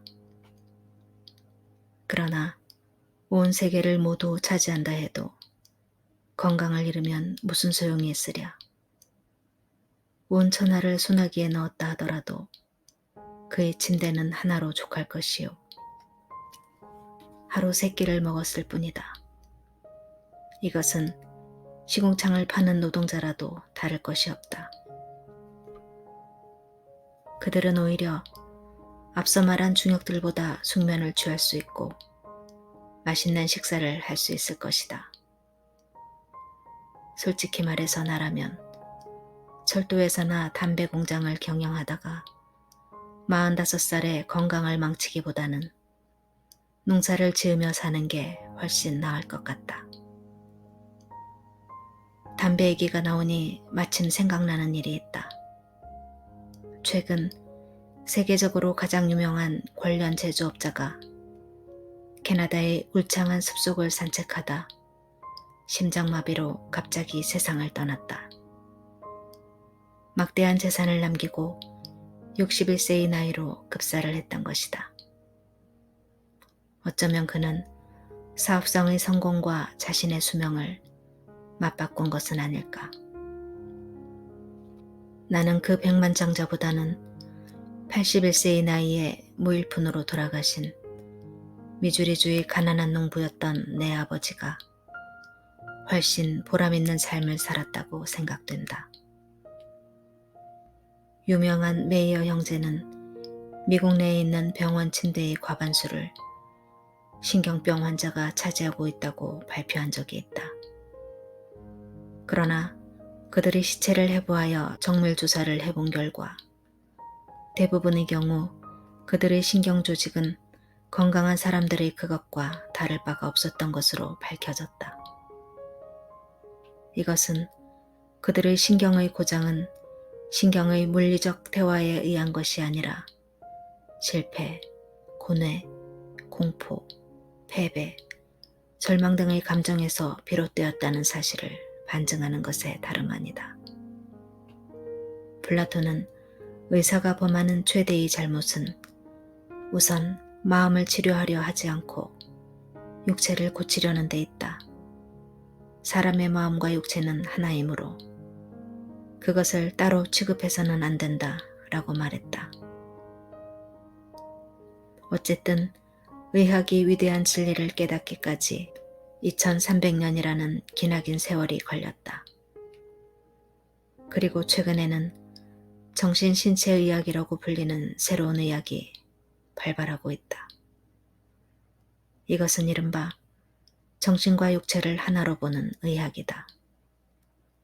종래의 의학은 물질적인 병균에 기인하는 질병, 즉 천연두, 호열자, 황달, 그 밖의 무수한 사람들을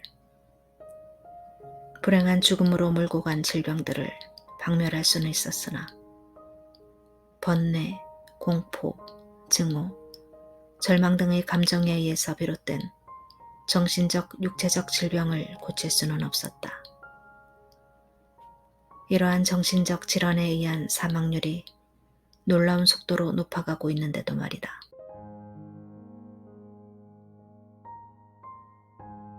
미국인 20명 중 1명은 정신질환자. 의사들은 미국인 20명 중 한 사람이 일생에 한 번꼴로 정신병원을 찾아간다고 말하고 있다. 또 제2차 대전 중에 소집되었던 젊은이 가운데 6명 중 한 사람이 정신병이나 정신박약자로 판명되었다고 한다. 그러면 정신 이상의 원인은 무엇일까? 이에 대한 뚜렷한 대답은 아무도 모른다. 그러나 대부분의 경우는 공포와 번뇌가 그 주된 요소로 지적되고 있는 것 같다. 즉, 차가운 현실 세계와의 싸움에서 좌절한 사람들은 그 자신이 처한 환경과 인연을 끊고 스스로 만든 자기만의 꿈의 세계로 도피하고 만다. 그리고 그것으로 자신의 고민이 해결되었다고 생각하는 것이다. 바로 이것이 정신 이상의 한 원인이 아닐까. 지금 내 책상에는 에드워드 포돌스키 박사의 고민을 중단하고 개선하라 라는 책이 놓여 있는데 그 중에는 다음과 같은 소제목들이 있다. 고민이 심장에 미치는 영향. 고혈압은 고민에 의해서 일어난다. 류머티즘은 고민에 의해서 생길 수 있다. 위장의 건강을 위해서라도 고민을 적게 하라. 고민은 어찌하여 감기의 원인이 되나? 고민과 갑상선. 고민하고 있는 당뇨병 환자. 유명한 칼 메니커 박사의 자기를 배반하는 인간이라는 저서에는 고민으로부터 벗어나는 방법에 대한 기술은 없으나 불안, 실의, 증오, 원한, 반항, 공포 등에 의해서 인간의 육체가 어떻게 파괴되는지에 대해 자세히 설명되어 있다. 한번 읽어보기를 권한다.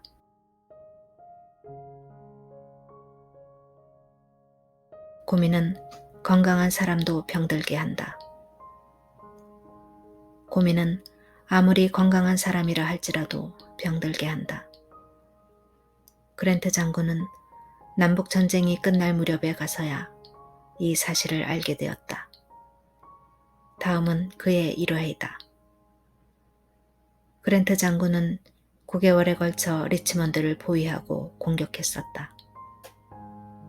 남군인 리 장군의 군대는 굶주림에 지쳐 패배하였고 리 장군의 부하들은 리치먼드의 목화 창고와 담배 창고에 불을 지르고 병기고를 태우고는 밤하늘에 치솟는 불길을 뒤로하고 도망치기 시작했다. 미처 도주하지 못한 병사들은 최후가 눈앞에 다가오자 텐트 안에서 기도회를 열고 울부짖으며 광란 상태에 빠져 있었다. 그랜트의 군대는 사방에서 맹렬히 남군을 추격했다. 한편 세리던 장군이 이끄는 기병대는 적의 퇴로를 차단하고 철도를 파괴하여 군수물자를 적재한 열차를 포위했다. 그런데 당시 심한 두통에 시달리던 그랜트 장군은 본대에서 벗어나 어떤 농가에서 휴식을 취하고 있었다. 그의 회고록에는 당시 상황이 다음과 같이 쓰여 있다. 나는 밤새도록 겨자탕에 발을 담그고 있었다. 손목과 목 뒤에도 겨자 고약을 붙이고 부디 아침까지는 상태가 좋아지기를 마음속으로 빌 뿐이었다. 다음 날 아침 그는 말끔히 완쾌되었다. 그러나 그것은 겨자 고약의 효력 때문이 아니었다. 그랜트 장군은 그때의 일을 이렇게 기록하고 있다. 연락병이 도착했을 때도 나는 여전히 심한 두통에 시달리고 있었다. 그러나 그 문서의 내용을 보는 순간 곧 두통이 사라지고 말았다. 말하자면 고민과 긴장이 그랜트 장군으로 하여금 두통에 시달리게 했던 것인데 그 원인이 해소되자 이내 곧 완쾌되었던 것이다. 그로부터 70년 후 루즈벨트 내각의 재무장관 헨리 모겐소도 고민이 사람의 기분을 해치고 현기증을 일으키는 원인이 된다는 것을 알았다. 그의 일기에는 대통령이 밀값을 인상하기 위해 하루에 40만 부셜의 밀을 사들일 때 몹시 난처했다고 적혀 있다. 그런 일이 시작되자 머리가 몹시 어지러웠다. 그래서 집으로 돌아와 점심 식사를 하고 2시간이나 자리에 누워 있었다.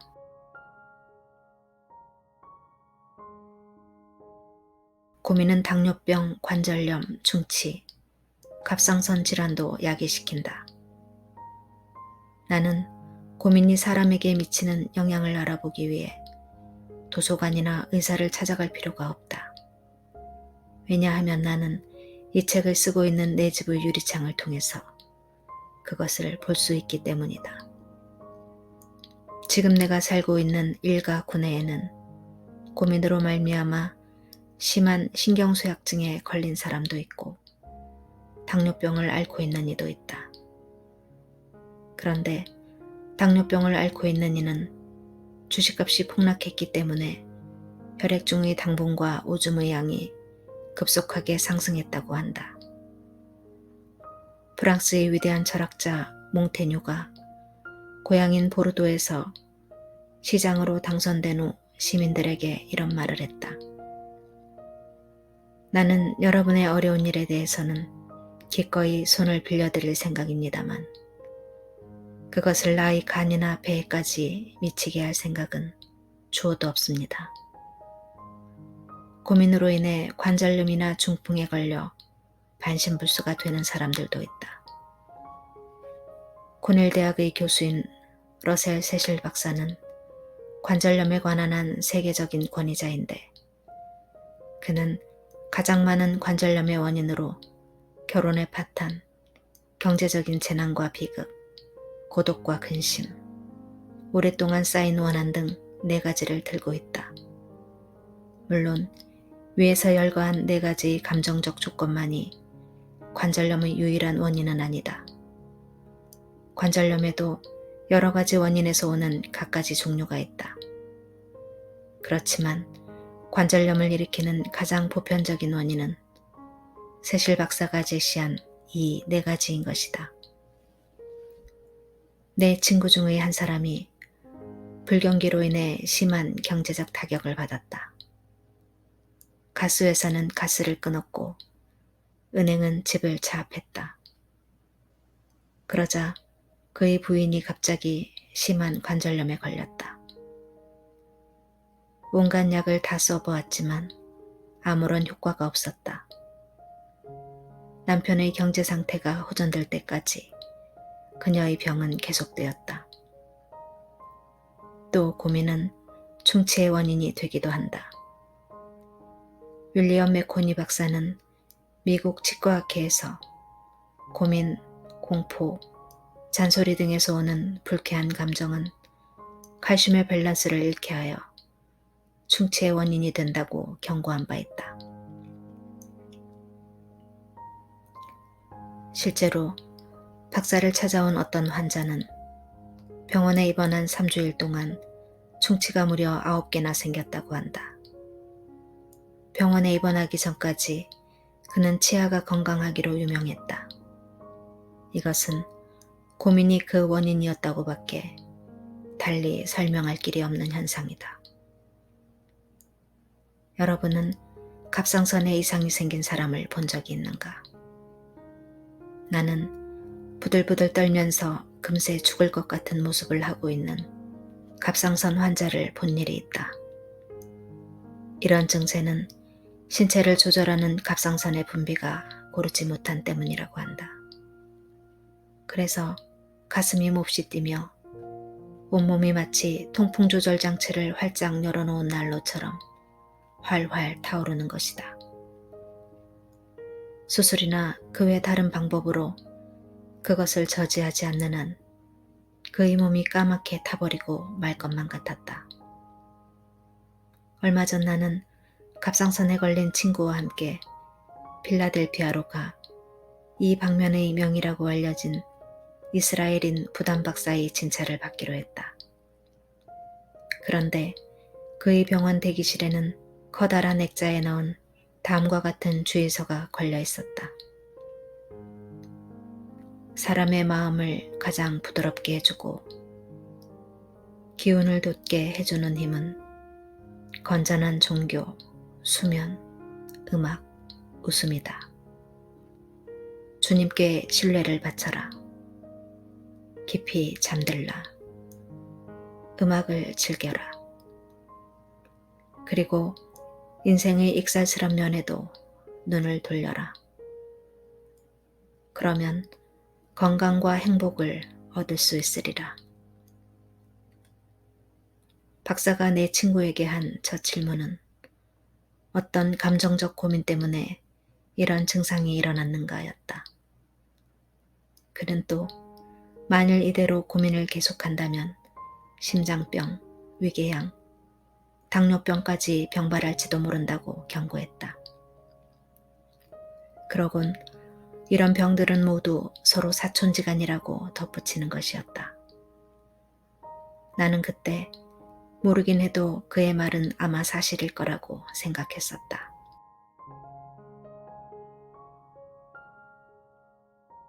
고민은 아름다움을 망친다. 영화 배우인 머리 오버르는 내게 다음과 같은 이야기를 해준 적이 있다.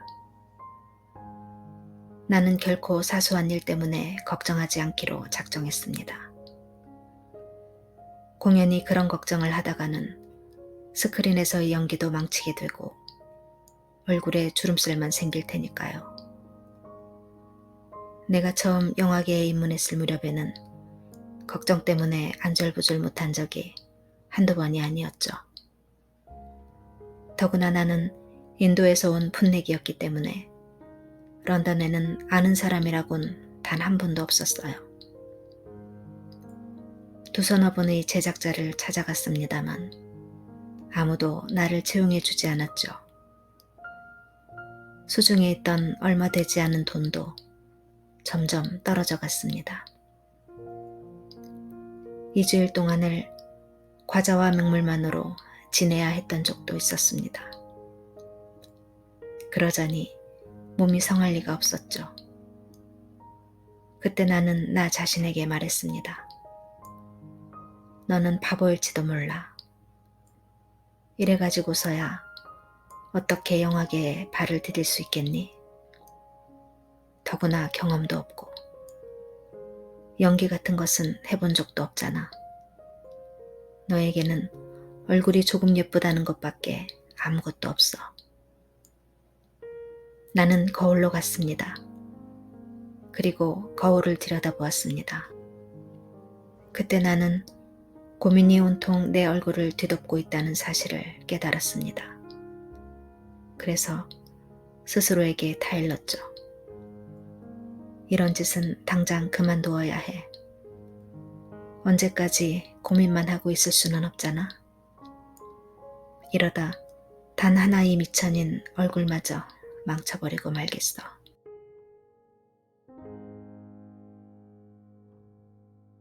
고민은 가장 무서운 죽음의 질병. 고민처럼 여자를 빨리 늙고 추하게 만들어 마음을 어지럽히는 것도 없다. 고민은 표정을 굳어버리게 하며 턱의 곡선을 억세게 만드는 것은 물론 얼굴에 주름살을 만들기도 한다. 그뿐만이 아니다. 백발을 늘게 하고 탈모증의 원인이 되기도 한다. 또 얼굴을 거칠게 하는 데다 온갖 종기나 여드름의 원인이 되기도 한다. 심장병은 미국에서 제1위를 차지하는 죽음의 질병이다. 제1차 대전 중에 전사한 미군의 수는 약 30만 명인데 같은 시기에 심장병으로 사망한 시민의 수는 200만 명에 달한다고 한다. 그리고 그들이 심장병에 걸린 원인은 대개가 고민과 긴장 때문이었다고 한다. 카델 박사가 고민과 싸우는 법을 모르는 사업가는 단명한다고 말한 이유 중에 하나도 바로 이 심장병이다. 미국 남부의 흑인이나 중국인은 어떤 일에 구애를 받거나 걱정을 하지 않기 때문에 고민으로 인한 심장병에 거의 걸리지 않는다고 한다. 또한 통계에 의하면 심장병으로 죽는 의사의 수는 공장 노동자의 사망률보다 거의 20배에 달한다고 한다. 이는 말하자면 의사들의 생활이 정신적인 긴장의 연속이라는 뜻이기도 하다. 하나님은 우리들의 죄를 용서해 주실지 모르나 신경계통에 대해서는 그렇지가 않다. 이것은 헨리 제임스가 한 말이다. 그런가 하면 또 전혀 믿을 수 없는 놀라운 사실이 있다. 그것은 바로 해마다 전염병으로 죽는 미국인의 숫자보다도 자살자의 숫자가 훨씬 많다는 것이다. 그렇다면 그들은 왜 죽음을 택하는 것일까? 말할 것도 없이 그 대답은 대개의 경우가 고민 때문이다. 잔인한 중국의 장군들은 포로를 고문할 때 다음과 같은 방법을 썼다고 한다. 우선 포로의 손발을 묶고 밤낮으로 끊임없이 물방울이 똑똑 떨어지는 물주머니 밑에 앉혀둔다. 똑, 똑, 똑. 밤낮을 가리지 않고 머리맡에 떨어지는 물방울 소리는 드디어 망치로 내려치는 소리처럼 크게 들리기 시작하고 불쌍한 포로의 정신을 혼돈시킨다. 이러한 고문법은 스페인의 종교재판 히틀러 치하의 강제 수용소에서도 사용되었다. 고민은 끊임없이 떨어지는 물방울과 같은 것이다. 한 번도 쉬지 않고 똑똑 떨어지는 그것은 사람을 미치게 하고 자살의 구렁텅이로 몰아넣기도 하는 것이다. 미주리주의 시골에 살던 어린 시절, 나는 빌리 선디의 지옥불 이야기를 듣고 몸서리를 친 적이 있다. 그러나 내게 그 얘기를 해준 사람은 이승에서의 고민 때문에 많은 사람들이 맛볼 수밖에 없는 육체적인 고통의 여파에 대해서는 한마디도 해주지 않았다. 이럴 경우 만일 당신이 조그마한 일에도 심하게 걱정하는 타입이라면 당신은 협심증이라는 고통에 사로잡힐는지도 모른다. 그렇게 되면 당신은 괴로움에 못 이겨 신음하게 될 것이다. 당신의 울부짖음에 비한다면 단테의 지옥편에 나오는 아비규환도 어린애들의 장난 같은 울음소리 정도로밖에 생각되지 않을 것이다. 그리고 당신은 오 주님이시여, 이 병만 낫는다면 무슨 일이 있어도 고민하지 않겠습니다. 라고 말할 것임에 틀림없다. 당신은 진실로 인생을 사랑하고 오래 장수하면서 인생을 즐기기를 바라는가? 아마 그렇지 않다고 대답할 사람은 아무도 없을 것이다. 여기 그것을 성취하는 훌륭한 방법이 있다. 현대 도시의 혼란 속에서도 편안한 정신생활을 유지할 수 있는 사람은 정신적인 질환에 걸릴 염려가 없다. 카델 박사의 말이다. 그렇다면 당신은 어떤가? 당신이 정상이라면 그 대답은 예스일 것이다. 아니, 단연코 예스여야 한다. 우리들 대부분은 자신이 생각하고 있는 것보다 훨씬 강하고 우리에게는 지금까지 한 번도 사용해 본 적이 없는 정신적 자원이 있기 때문이다. 소로우의 불멸의 명저 월든 가운데 이런 구절이 있다. 인간이 의식적으로 노력함으로써 그의 생활을 향상시키고자 하는 놀라운 능력만큼 믿음직스러운 것은 없다. 만일 인간이 자기가 뜻하는 바대로 확신을 가지고 그가 바라던 인생을 누리기 위해 노력한다면 일상적으로는 기대할 수 없는 성공을 거두게 될 것이다.